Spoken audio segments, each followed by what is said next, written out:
Hello friends, educational motive channel में आप सबका तहे दिल से स्वागत करता हूं। इससे पहले वीडियो में हमने बाल महाभारत कथा क्लास 7 का चैप्टर 1 महाभारत कथा पढ़ा था। महाभारत कथा में बहुत सारे कैरेक्टर है, बहुत सारे पात्र हैं। उन पात्रों को मैंने बहुत ध्यान से समझ लेना, उनके नाम ध्यान से पढ़ लेना, समझ लेना, क्योंकि वो परीक्षा में कई बार पूछ लिए जाते हैं और उन पात्रों की भूमिकाएं भी पूछ ली जाती है। तो इन पात्रों को मैंने एक अलग से लिख के बताया है। चलो पहले वो देख लेते हैं, फिर हम देवव्रत पढ़ लेंगे।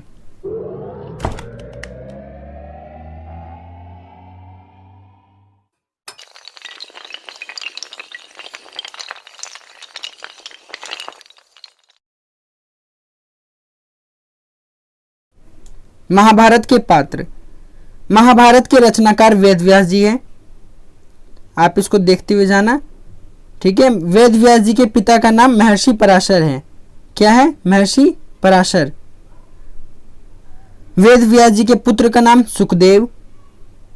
वेद व्यास जी के शिष्य का नाम महर्षि वैशंपायन। वेद व्यास जी ने सबसे पहले सुखदेव यानी अपने पुत्र को ही महाभारत कंठस्थ कराई थी, यानी कि मुँह ज़बानी याद करवाई थी। और महर्षि वैशंपायन उस वक्त महाभारत के प्रचार प्रसार में लगे हुए थे, ठीक है। महाराजा परीक्षित के पुत्र जन्मेजय। अभी ये महाराजा परीक्षित कौन है? ये पांडवों के पोते हैं। ये अभी आगे चलेंगे तो आपको बताऊंगा। महाराजा परीक्षित के दादा पांडव, मैंने बताया था ना महाराजा परीक्षित पोते हैं पांडवों के, तो यहां मैंने दिखा दिया है महाराजा परीक्षित के दादा 5 पांडव हैं, ठीक है। महाराजा परीक्षित के बेटे जन्मेजय ने एक बड़ा यज्ञ करवाया था।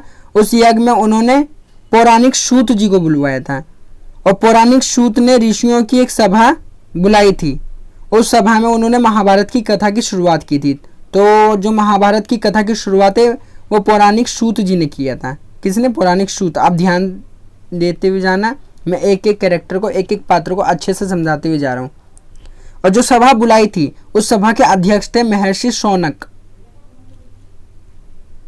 महाराजा शांतनु किस राज्य के राजा थे? हस्तिनापुर के, ठीक है। अब महाराजा शांतनु से ही पूरा महाभारत का शुरुआत होता है। महाराजा शांतनु के 3 पुत्र हुए, चित्रांगद, विचित्रवीर्य और भीष्म पितामह देवव्रत जिसे कहते हैं। उनका दूसरा नाम है देवव्रत। महाराजा शांतनु के 3 पुत्र हुए, ठीक है। तो चित्रांगद को मिला था हस्तिनापुर की गद्दी महाराजा शांतनु के बाद, मगर चित्रांगद की अकाल मृत्यु के बाद विचित्रवीर्य, उनके भाई चित्रांगद के भाई विचित्रवीर्य को हस्तिनापुर की गद्दी मिल गई। और ये जो महाभारत की कथा है वो विचित्रवीर्य के ही खानदान से है। अब आगे चलते हैं। विचित्रवीर्य के 2 औलाद हुए, धृतराष्ट्र और पांडु। धृतराष्ट्र जन्मजात अंधे थे, जिस कारण उस समय के कानून के हिसाब से धृतराष्ट्र को राजा नहीं बनाया गया था और हस्तिनापुर की गद्दी पे पांडु को बिठा दिया गया था।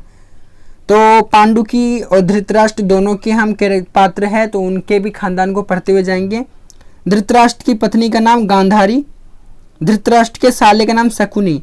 जो आगे चल के शकुनी बहुत ज़्यादा दाव पेच खेलता है, वो शकुनी कौन था? कौरवों का मामा यानी धृतराष्ट्र का साला। पांडु की 2 स्त्री से शादी हुई थी, कुंती और माद्री। राजा पांडु के पुत्र पांडव। अब वो 5 पांडव कौन थे? उन 5 के नाम पांडवों के नाम। अब उनकी 2 बीवियां थी पांडु की, कुंती और माद्री। तो किनसे कौन बेटा हुआ? मैंने ये लिख दिया है। कुंती से 3 बेटे, युधिष्ठिर, भीमसेन और अर्जुन। युधिष्ठिर उन 5 में सबसे बड़े भाई थे। सबसे बड़े भाई तो कौन? युधिष्ठिर। और माद्री से 2 बेटे हुए थे, नकुल और सहदेव।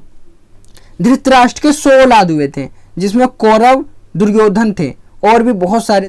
लेकिन जो क्लास 7 में बाल महाभारत का चैप्टर 1 महाभारत कथा है, उसमें अभी 2 का जिक्र हुआ है, कौरवों का और दुर्योधन का। तो हम अभी चैप्टर 1 से चल रहे हैं, तो उन्हीं के पात्रों को समझते हुए चलेंगे। तो बच्चों, हमने बाल महाभारत कथा क्लास 7 का पहला चैप्टर महाभारत कथा पूरा बारीकी से समझ लिया और उनके पात्रों को भी बारीकी से समझ लिया। उनके पात्र के क्या क्या भूमिकाएं थी वो अपनी बारीकी से समझ लिया। अब हम अगला देवव्रत पढ़ेंगे, जो हम जल्द ही अपलोड कर देंगे। अगर आपको ये पहला चैप्टर पढ़ना है, बाल महाभारत कथा क्लास 7th का पहला चैप्टर महाभारत कथा, तो मैं डिस्क्रिप्शन बॉक्स में वो लिंक दे दूंगा, वहां से जाके पढ़ सकते हैं। अगर आपको ये वीडियो अच्छा लगा हो तो लाइक ज़रूर करना और चैनल को सब्सक्राइब करके ज़रूर जाना, अगर आप चैनल पे पहली बार आए हैं तो। फिर मिलेंगे। जय हिंद, जय भारत।